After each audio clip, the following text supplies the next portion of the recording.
தமிழக முதல்வர் எக்ஸ்தரப்பக்கத்தில் ஒரு கேள்வி எழுப்பியிருக்கிறார். அதாவது இந்தியை மூன்றாம் மொழியாக திணிப்பதற்கு பெரும் பின்னணியை எதிர்கொண்டுள்ள மகாராஷ்டிரா முதல்வர் தேவேந்திர பட்னாவிஸ் மாநிலத்தில் மராத்தி மட்டுமே கட்டாயம் என்று கூறுகிறார். இந்தி பேசாத மாநிலம் மீது இந்தி திணிக்கப்படுவதற்கு எதிராக பரவலான கண்டனங்கள் அவருக்கு எழுந்துவதை கண்டு அவர் அதிர்ச்சி அடைந்ததன் தெளிவான வெளிப்பாடு இது. பிரதமர் மற்றும் மத்திய கல்வி அமைச்சர் தெளிவுபடுத்த வேண்டும்.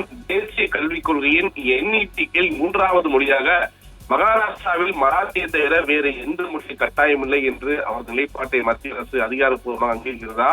அப்படியானால் NEP மூன்றாம் மொழி கட்டாய கற்பித்தல் தேவையில்லை என்பதை உறுதி செய்யும் தெளிவான உத்தரவை அனைத்து மாநிலங்களுக்கும் மத்திய அரசு வெளியிடும் ஒரு கேள்வியை எழுப்பியிருக்கிறார். மேலும் மத்திய அரசு 2152 கோடியை தமிழகத்திற்கு அநியாயமாக நிறுத்தி வைத்தது மாநிலம் கட்டாயம் மூன்றாம் மொழி கற்பிக்க வேண்டும் என்ற அடிப்படையில் என்ற ஒரு கேள்வியையும் எழுப்பியிருப்பது மிக முக்கிய.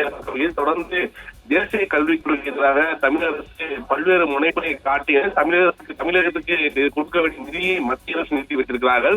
இந்த நிலையில் குறிப்பாக பாஜக கூட்டணியில் அமைந்திருக்கக்கூடிய மராத்தியில் குறிப்பாக இந்த தேசிய கல்விக் கொள்கையில் முரண்பாடு என்பது இப்போது வெளியாகிறது.